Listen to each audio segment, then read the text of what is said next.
is my classroom assessment plan by Leslie Lester.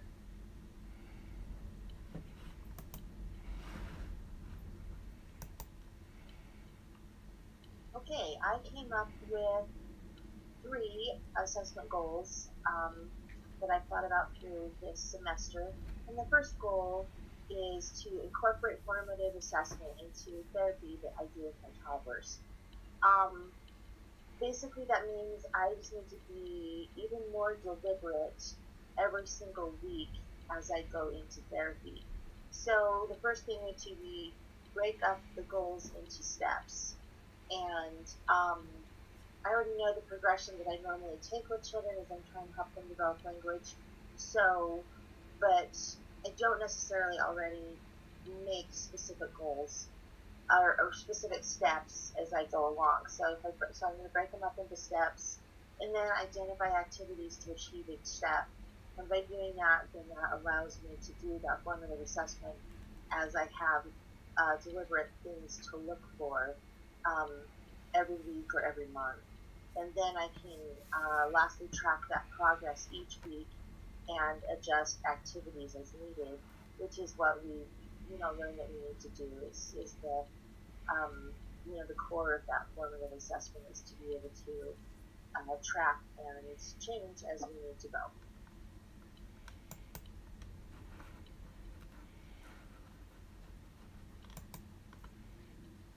All right, goal 2 is to find ways to help children with disability reach higher order thinking. This is going to be something that is not going to happen quickly. It's going to take a lot of time and I think a lot of trial and error and a lot of finding resources and talking to other teachers and people who work with children with disabilities. So I'm going to try to do research on alternative ways for kids to show their thinking.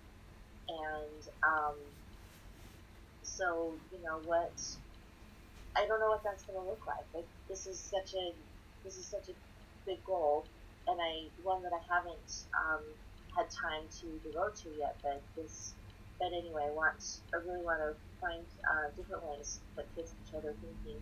We need to be very aware of developmentally appropriate practices with each child, what limitations they have and what special abilities they have. Um, what can I do with my little nonverbal friends who I know there's so much going on in those little heads, but they just don't have the language to tell me.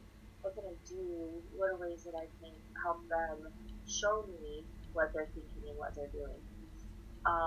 And then I need to really be creative in the ways that assess and that to be open to new ideas and help them be open to new ideas. I need to be open to new ideas.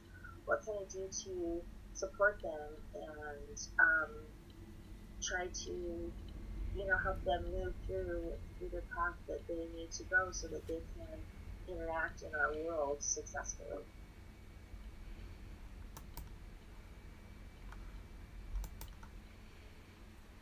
All right, goal 3. Train my educational assistants in my preschool in open-ended questions and how to use those to assess what to work on next.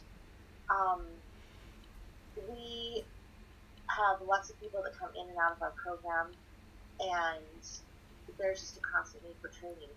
And even though we talk a great deal with them about open-ended questions, I think that there's always room for improvement. And I wanted to get a little further than just having them know what open-ended questions are. So that was the first thing to do is teach those open-ended questions. Second, how does that show us what kids know?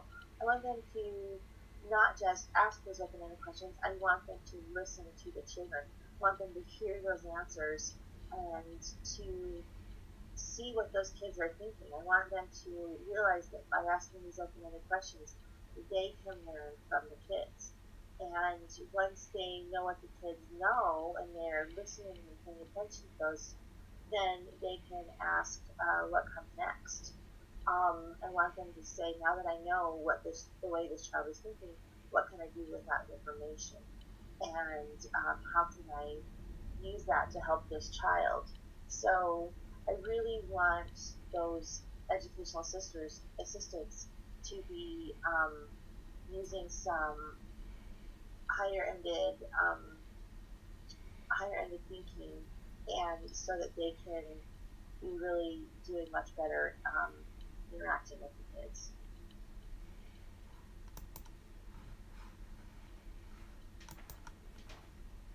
All right, for my current assessment analyzation about higher order thinking, my first thing is that thinking of higher order thinking in relation to my preschoolers and toddlers is really new to me. I used to just kind of, my schema was that what they're learning is so foundational and basic that there wasn't really higher order thinking about that, not in the way that I envisioned it.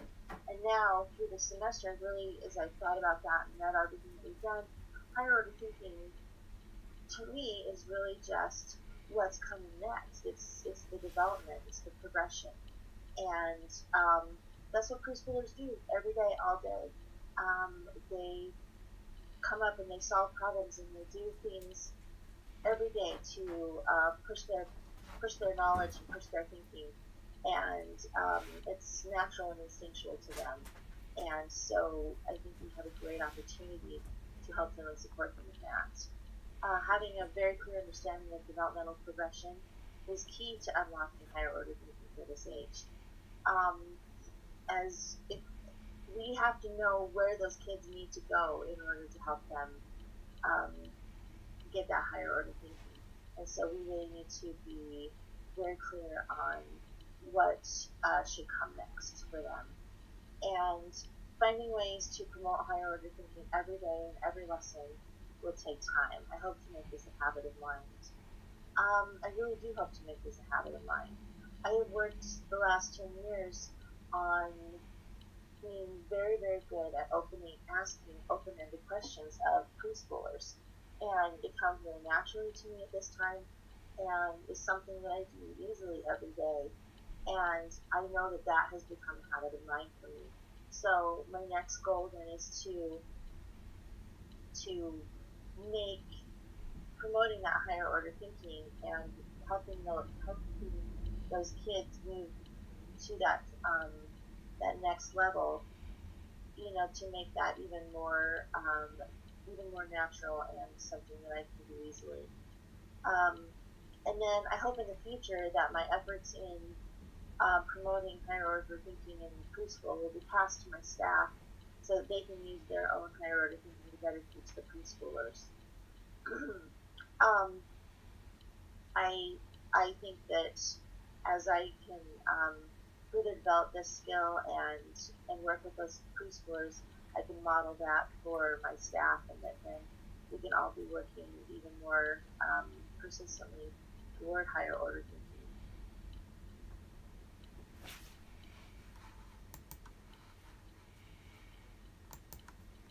All right, last slide of my current assessment analyzation in relations to CPCM.